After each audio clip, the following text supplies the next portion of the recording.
సర్వోన్నతుడైన దేవుని ప్రశస్త నామన ఈ ఉదయకాలం వాక్యం వింటున్న ప్రభు బిడ్డలైన మీ అందరికీ నా హృదయపూర్వకమైన ధన్యవాదాలు చెల్లించుకుంటున్నాను. ప్రియులారా, ఉదయాన్నే దేవుని సన్నిధానంలో ఈ రీతిగా గడపటానికి ప్రభు మనకు కృప దయచేశాడు. మీకు తెలిసిన ప్రతి వారు కూడా ఇందులో కలుసుకోవాలని మనవి. సబ్స్క్రైబ్ చేసుకోనండి, తరువాత అనేకులకి షేర్ చేయండి. అనేకులు వాక్యం విని బలపడేటట్లుగా మీరు సహకరించాలని మనవి చేస్తూ ఉన్నాను. ఈ ఉదయకాలం మందు బైబిల్లో 2వ సమూయేలు గ్రంథము 22వ అధ్యాయం 7వ వచనంలో ఒక మాట రాయబడి ఉంది. నా శ్రమలో నేను యెహోవాకు మొరపెట్టి తిని, నా దేవుని ప్రార్థన చేస్తిని. ఆయన తన ఆలయంలో నుండి ఆలకించి నా ప్రార్థన అంగీకరించెను అని అంటాడు. ఇక్కడ దేవుడు ఉన్నాడు, ఆ తరువాత ఆలయం ఉంది, ఆ తరువాత శ్రమలో ఉన్న ఒక భక్తుడు కూడా ఉన్నాడు. ఇక్కడ చెప్పబడిన మాట ఏమిటంటే, నా శ్రమలో నేను యెహోవాకు మొరపెట్టి తిని అని చెప్పాడు. మనుషునికి శ్రమ వచ్చినప్పుడు చాలా మట్టుకు మనుషుడు తనకున్నటువంటి ఆ బాధని అనేకులకి చెప్పుకుంటూ ఉంటాడు. దయచేసి వినాలి, శ్రమ అనేది ఎందుకు వస్తుంది? శ్రమ రకరకాలుగా, కష్టాలు, బాధలు, హింసలు, అవమానాలు, నిందలు, ఆర్థిక ఇబ్బందులు, ఇవన్నీ కూడాను. వీటి ద్వారా మనము చెప్పుకుంటూ ఉంటాం, నేను చాలా శ్రమల్లో ఉన్నాను అని చెప్తాం. ఆ రీతిగా శ్రమలో ఉన్నప్పుడు మనము చేయవలసిన పని ఏమిటంటే, బైబిల్ చెప్తుంది, యెహోవాకు నేను మొరపెట్టి తినేనని. ప్రజలకు మనం చెప్పడం కంటే ప్రభువుకి చెప్పడం మంచిది. ప్రజలకు చెప్తే వాళ్ళు అవునా అని ఆశ్చర్యంగా మాట్లాడతారు, అయ్యో శ్రమ ఉందా అని అంటారు. అయితే వాళ్ళు 10 మందికి చెప్తారు నేను గురించి. వారి ద్వారా నీవు అవమానించబడ్డము తప్ప మేలు పొందేదేమీ లేదు. మన శ్రమని చూసిన వాడు, మన శ్రమకు పరిష్కారాన్ని దయచేసేవాడు దేవుడు ఒక్కడే. ఆ దేవునికి మనం మొరపెట్టాలి. బైబిల్ ఆ రీతిగా సెలవిస్తుంది. చూడండి, యేసు ప్రభుల వారు చెప్పిన మాట యోహాను సువార్త 16వ అధ్యాయం 33వ వచనంలో, ఈ లోకంలో మీకు శ్రమలు కలుగుతాయి, అయినా ధైర్యం తెచ్చుకోనండి, నేను లోకమును జయించి ఉన్నాను అని చెప్పాడు. లోకంలో కలిగేటటువంటి శ్రమలు మీకు వస్తాయి, ధైర్యంగా ఉండమని చెప్పాడు. బైబిల్లో ఏముందంటే, శ్రమ కలుగక మునుపు నేను త్రోవ విడిచిపెట్టాను, శ్రమ కలుగుట నాకు మేలాయను అని అంటాడు. శ్రమ లేకపోతే మనుషులు దేవుని త్రోవని విడిచిపెట్టేస్తారు. శ్రమ కలిగితే తిరిగి దేవుని సన్నిధానంలోకి వస్తారు. ఇక్కడ చెప్తున్న మాట ఏమిటంటే, నేను శ్రమలో ఉంటే యెహోవాకు మొరపెట్టాను. ఆయన మొరపెట్టినప్పుడు నా ప్రార్థన ఆయన విని తన ఆలయంలో ఆలకించి నా ప్రార్థన అంగీకరించాడని వాక్యము సెలవిస్తుంది.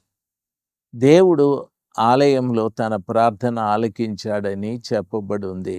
దానర్థం శ్రమ వచ్చిన ప్రతి బిడ్డ కూడా మందిరానికి వెళ్ళాలి, మందిరంలో దేవుని పాదాల చెంత కూర్చొని మొరపెట్టాలి. మందిరంలో ఉన్న ప్రభుల వారు ఆలకించి మనకు ప్రత్యుత్తరాన్ని దయచేస్తాడు. చాలా పర్యాయాలు శ్రమపడి నా బిడ్డలు కృంగిపోతూ ఉంటారు. బైబిల్ అంటాది, శ్రమ దినమందు కృంగువాడు చేతగానివాడు అనని. శ్రమ వచ్చినప్పుడు కృంగిపోకూడదు. బైబిల్లో చెప్పబడిన మాట ఏమిటంటే, శ్రమ ఎందుకు మనకు వస్తుందంటే శ్రమ ఓర్పును, ఓర్పు పరీక్షను, పరీక్ష నిరీక్షణను కలుగజేస్తుంది అంటాడు.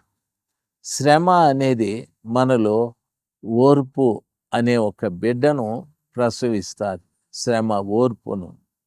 కాబట్టి ఒక వ్యక్తికి ఓర్పు రావాలి అంటే శ్రమ అనేది చాలా ప్రాముఖ్యమైన సమాచారం.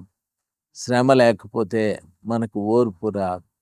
ఓర్పు పరీక్ష నిరీక్షణను కలుగజేస్తుందని చెప్పాడు. ఒక గొప్ప నిరీక్షణ ప్రభునందు మనం కలిగి జీవించాలంటే శ్రమ అనేది చాలా ముఖ్యం. మనకు ఉన్న నిరీక్షణ ఏమిటంటే పౌలు గారు చెప్తారు, నిరీక్షణ లేని ఇతరుల వలె కాకుండా మనం ఒక నిరీక్షణ కలిగి ఉన్నాం. అదేమిటంటే మనము చనిపోతాం, మరలా లేస్తాం మనం అని చెప్పాడు. అని చెప్పి ఒక రోజున ప్రభుతో పాటు మనము ఆ మధ్య ఆకాశంలోకి వెళతామని చెప్పాడు. కాబట్టి మనకున్న నిరీక్షణ చనిపోతాము, కానీ తిరిగి లేస్తాం. ప్రభుల వారు మనల్ని ఆయనతో పాటు మధ్య ఆకాశానికి తీసుకెళ్తాడనే గొప్ప నమ్మిక. అది మనకున్న నిరీక్షణ. ఆ నిరీక్షణలోకి ప్రవేశించటానికే శ్రమ అనేది మన జీవితంలో ప్రవేశపెడతాడు దేవుడు. దేవుని బిడ్డలుగా ఎక్కువగా మనం ప్రభు దగ్గర ప్రార్థన చేసేది నేర్చుకోవాలి. శ్రమ వచ్చిన ప్రతి బిడ్డ దేవాలయానికి వెళ్ళి ఆ మహోన్నతుడైన దేవుని పాదాల చెంత మొరపెట్టేవారుగా ఉండాలి. ప్రియులారా, గమనించాలి, దేవుడెప్పుడు నిన్ను మరిచిపోయే దేవుడు కాదు. దేవుడెప్పుడు నిన్ను విడిచిపెట్టే దేవుడు కాదు. ఆ దేవుడు ఎలాగైనా నిన్ను ప్రతి విధమైన సమస్య నుండి, ప్రతి విధమైన శ్రమ నుండి విడిపించి నీకు సుఖాన్ని, సంతోషాన్ని, నెమ్మదిని కలుగజేసే దేవుడు. ఆయన ఎక్కడో లేడు. భక్తుడు అంటున్నాడు, తన ఆలయంలో ఆలకించి ప్రార్థన అంగీకరించును అని చెప్పాడు. దేవుడు ఎక్కడో లేడు, నేను ఆలయంలో ఉన్నానంటాడు. ఎందుకున్నావు ప్రభు అంటే నీ ప్రార్థన అంగీకరించటానికి అని చెప్పాడు. కాబట్టి మానక దేవుని మందిరానికి వెళుతూ మందిరంలో ప్రభుల వారికి మొరపెడితే ఆ సర్వశక్తిమంతుడైన దేవుడు నీ ప్రార్థన ఆలకించి ఖచ్చితంగా నీకు ప్రత్యుత్తరాన్ని దయచేస్తాడు. ఈ గొప్ప కార్యాన్ని ప్రభుల వారు నీకు చేయటానికి మనస్ఫూర్తిగా ఇష్టపడుతున్న దేవుడై ఉన్నాడు.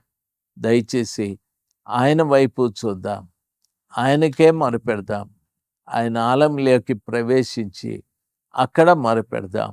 దేవుడు మనకు తగిన ప్రత్యుత్తరాన్ని దయచేస్తాడు. దిగులు పడకు, భయపడకు, సంకోచించకు.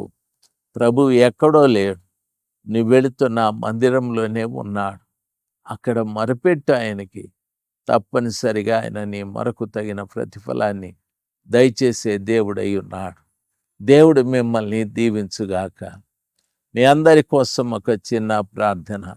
మహోన్నతుడైన దేవ, సర్వాధికారి, నిరంతర స్తోత్రార్హుడా, యుగ యుగాలు స్తుతి నొందదగిన దేవుడా, స్తోత్రాలు తండ్రి. ఉదయకాలమందు మీ బిడ్డలు మీ శ్రేష్టమైన వాక్కు కొరకు కనిపెడుతూ ఉన్నారు.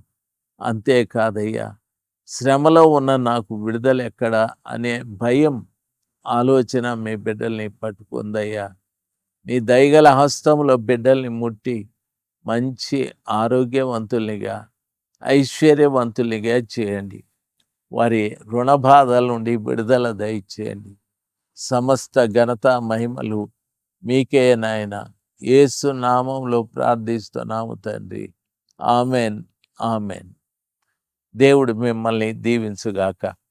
ప్రతిరోజు ఉదయకాలమందు ఇటువంటి వాక్యాలు మీరు వినొచ్చు. దయచేసి సబ్స్క్రైబ్ చేసుకోనండి, అనేకులకి షేర్ చేయండి, లైక్ చేయండి. ఈ ఛానల్ని మీరు సపోర్ట్ చేయండి. దేవుడు మిమ్మల్ని దీవించుగాక. Amen, amen.